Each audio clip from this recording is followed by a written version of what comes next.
결국 유시민이 맞았습니다. 그리고 이재명의 방식이 정답이었습니다. 이번 선거가 남긴 가장 뼈아픈 교훈은 분명합니다. 개혁 진영은 갈라지면 위험합니다. 그런데 지금 더 위험한 장면이 벌어지고 있습니다. 이 결과를 만든 사람들이 이제 책임을 정청래에게 뒤집어 씌우려 하고 있습니다.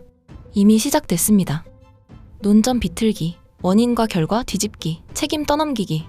조국을 죽이려다 평택을 흔들어 놓고 민주연합에 단 한 곳도 양보하지 않고 외연 확장이라는 이름으로 민주당의 기준을 무너뜨려 놓고 이제 와서 정청래가 문제였다고 말하려는 겁니다. 여러분, 속으면 안 됩니다. 이건 선거 복귀가 아닙니다. 책임 세탁입니다. 이번 선거의 진짜 패착은 복잡하지 않습니다. 합당하지 않은 것, 개혁 진영을 하나로 묶지 못한 것, 보수에게 틈을 내준 것. 유시민 작가는 이미 경고했습니다. 이재명 대통령의 통합 구상도 정확히 그 틈을 막기 위한 길이었습니다. 그런데 그 길을 막은 사람들이 있었습니다. 그리고 이제 그 사람들이 가장 먼저 책임에서 도망치려 하고 있습니다. 오늘 영상에서는 왜 유시민의 경고가 맞았는지, 왜 이재명의 통합 방식이 정답이었는지, 그리고 뉴박 세력이 어떻게 이 결과를 정청래 책임론으로 뒤집으려 하는지 짚어보겠습니다. 본격적인 영상 시작에 앞서 영상 좋아요와 구독 한 번씩 정중하게 부탁드립니다.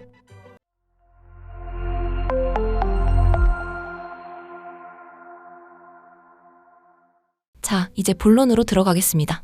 이번 선거를 단순히 이겼다, 졌다의 숫자로만 보면 안 됩니다. 정치는 결과표로 끝나는 것 같지만 사실 선거가 끝난 뒤에 더 중요한 질문이 남습니다. 어디서 흔들렸는가? 왜 불필요한 틈을 줬는가? 누가 그 틈을 만들었는가? 그리고 누가 그 책임을 다른 사람에게 넘기려 하는가? 저는 이번 선거가 남긴 핵심이 바로 여기에 있다고 봅니다. 민주당은 너무 욕심을 냈습니다. 민주연합을 위해 단 한 곳도 양보하지 않았고 조국혁신당과의 통합은 미뤄졌고 개혁 진영 내부의 감정은 계속 상했습니다. 조국을 동지로 품는 대신 제거해야 할 경쟁자로 보는 흐름이 커졌습니다. 그리고 바로 그 틈에서 보수는 기회를 받습니다. 정치는 냉정합니다. 내가 싫어한다고 표가 사라지는 게 아닙니다. 내가 배제한다고 지지자가 없어지는 게 아닙니다. 조국을 지지하는 시민들, 검찰개혁을 끝까지 요구하는 시민들, 민주당과 조국혁신당이 결국 하나로 가야 한다고 믿는 시민들은 분명히 존재합니다. 그 사람들을 무시하고 조롱하고 밀어내고 그래도 민주당 찍을 거잖아 라는 태도로 대하면 현장은 식습니다. 표는 흔들립니다. 감정은 상합니다. 그리고 보수는 웃습니다. 보수는 개혁 진영의 분열을 가장 좋아합니다. 민주당과 조국혁신당이 싸우는 장면, 민주당 지지층끼리 서로를 공격하는 장면, 김용남 문제로 민주당이 자기 기준을 무너뜨리는 장면, 그 장면 하나하나가 보수에게는 선거운동이 됩니다. 특히 김용남 문제는 이번 선거 실패의 상징이었습니다. 민주당이 국민의힘을 비판하려고 하면 상대는 한마디만 하면 됐습니다. 그러는 민주당은 김용남은 어떻게 설명할 건데 이 한마디가 민주당의 명분을 갉아먹었습니다. 보수 지지층은 원래 민주당을 찍지 않을 이유를 찾습니다. 정치 무관심층도 복잡한 정책보다 감각으로 판단할 때가 많습니다. 그런 사람들에게 김용남 같은 후보는 너무 쉬운 핑계가 됩니다. 민주당도 똑같네. 민주당이 무슨 도덕성을 말하냐. 국민의힘 욕하면서 자기들은 저런 후보 내네. 이렇게 되는 순간 민주당의 공격력은 무뎌집니다. 개혁의 명분도 약해집니다. 이게 외연 확장입니까? 아닙니다. 이건 확장이 아니라 자해입니다. 진짜 외연 확장은 민주당의 가치를 지키면서 시민을 더 넓게 끌어오는 것입니다. 정치에 관심 없는 시민들에게 그래도 민주당이 더 책임이 있다.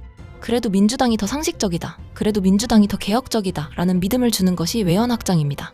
그런데 일부가 말한 외연 확장은 전혀 달랐습니다. 논란 많은 보수 출신을 데려오면 외연 확장이라고 했습니다. 민주당의 역사와 가치에 맞지 않는 사람을 억지로 세우면 확장이라고 했습니다.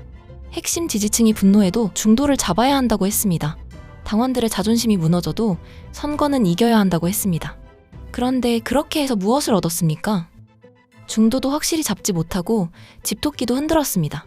밖으로 넓어진 게 아니라 안에서 무너진 겁니다. 선거는 후보 한 명으로 치르는 게 아닙니다. 선거는 분위기로 치릅니다. 명분으로 치릅니다. 지지층의 자부심으로 치릅니다. 그런데 김용남 사태는 민주당 지지층의 자부심을 건드렸습니다. 대부업 의혹, 농지와 부동산 의혹, 검찰개혁 입장, 과거 발언 문제까지 계속 터졌는데도 민주당 일부는 그를 지키려 했습니다. 그를 비판하는 당원들을 설득한 게 아니라 오히려 이상한 세력처럼 몰았습니다. 경기도당 경고문까지 나왔고 이현주는 김용남을 지지하지 못하겠다면 다른 당원을 하라는 취지의 말까지 했습니다. 이런 분위기로 어떻게 현장이 뜨거워집니까? 이런 상태로 어떻게 개혁 진영이 하나가 됩니까? 이제 중요한 건 여기서부터입니다. 선거가 끝나자마자 뉴박 흐름은 논점을 비틀기 시작할 겁니다. 이미 시작됐습니다. 그들은 말할 겁니다. 정청래 때문에 이렇게 됐다. 정청래 체제로 선거를 치러서 문제가 생겼다. 하지만 우리는 미리 알고 있어야 합니다. 그래야 당하지 않습니다. 이번 문제의 원인은 정청래가 아닙니다. 통합을 막은 사람들이 원인입니다. 합당을 흐린 사람들이 원인입니다.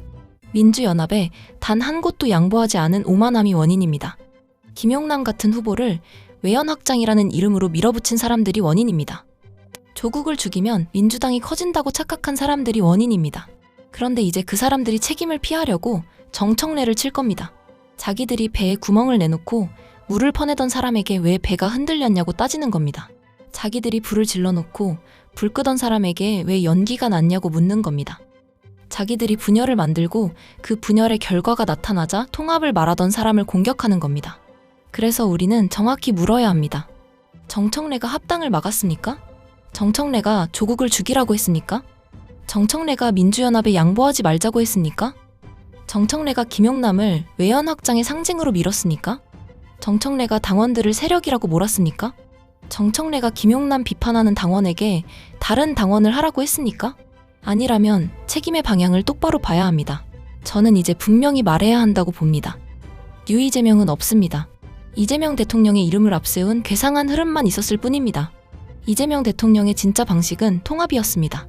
개혁 진영을 묶는 것이었습니다.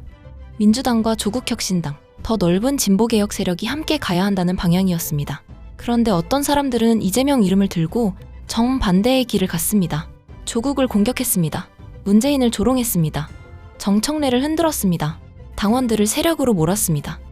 검찰개혁에 미온적인 태도를 보였습니다. 김용남을 방어했습니다. 그리고 그것을 뉴 이재명이라고 포장했습니다. 아닙니다. 그건 뉴 이재명이 아닙니다. 이재명 대통령의 이름을 이용한 유박적 흐름일 뿐입니다. 이제 민주당이 해야 할 일은 분명합니다. 철저히 정치적 동지와 내부 분열 세력을 구분해야 합니다. 여기서 말하는 내부 분열 세력은 단순히 생각이 다른 사람을 뜻하는 게 아닙니다.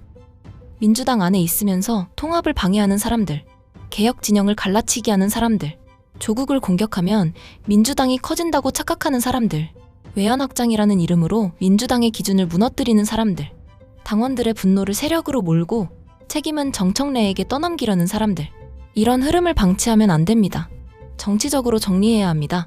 공천에서 걸러야 합니다. 당직에서 배제해야 합니다. 당원들이 다음 경선과 다음 당내 선거에서 반드시 심판해야 합니다. 민주당은 사람 좋은 척하다가 내부에서 무너지는 정당이 되어서는 안 됩니다.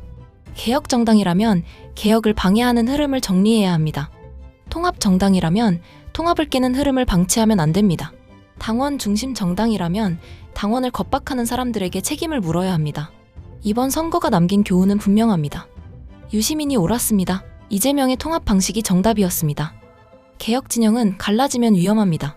외연 확장이라는 이름으로 민주당의 기준을 무너뜨리면 중도도 못 잡고 집토끼도 흔들립니다. 조국을 죽이면 민주당이 커지는 게 아니라 개혁 진영 전체가 작아집니다. 김용남 같은 후보를 밀어붙이면 민주당은 보수를 공격할 명분을 잃습니다. 그리고 그 책임을 정청래에게 뒤집어 씌우려는 순간 우리는 다시 물어야 합니다. 누가 분열을 만들었습니까? 누가 통합을 막았습니까? 누가 조국을 공격했습니까? 누가 김용남을 방어했습니까? 누가 당원들을 세력으로 몰았습니까? 정답은 거기에 있습니다. 시청자 여러분은 어떻게 보십니까? 이번 선거의 진짜 패인이 정청래에게 있다고 보십니까? 아니면 통합을 막고 조국과의 연대를 흐리고 김용남 같은 후보를 방어한 흐름에 있다고 보십니까? 여러분의 생각을 댓글로 남겨주십시오. 그리고 이 내용이 더 많은 민주당원들과 민주시민들에게 알려질 수 있도록 영상 좋아요와 구독 한 번씩 정중하게 부탁드립니다. 여러분의 좋아요와 구독이 원인과 결과를 뒤집는 책임 세탁을 막고 민주당이 다시 통합과 개혁의 길로 돌아가는 데 큰 힘이 됩니다. 우리는 이미 봤습니다. 누가 통합을 막았는지, 누가 책임을 떠넘기려 하는지, 누가 당을 다시 쪼개려 하는지 이제는 속지 말아야 합니다. 기록하고 기억하고 반드시 정치적으로 심판해야 합니다. 끝까지 시청해주셔서 진심으로 감사드립니다. 저는 다음 영상에서 더 중요한 소식으로 다시 찾아뵙겠습니다.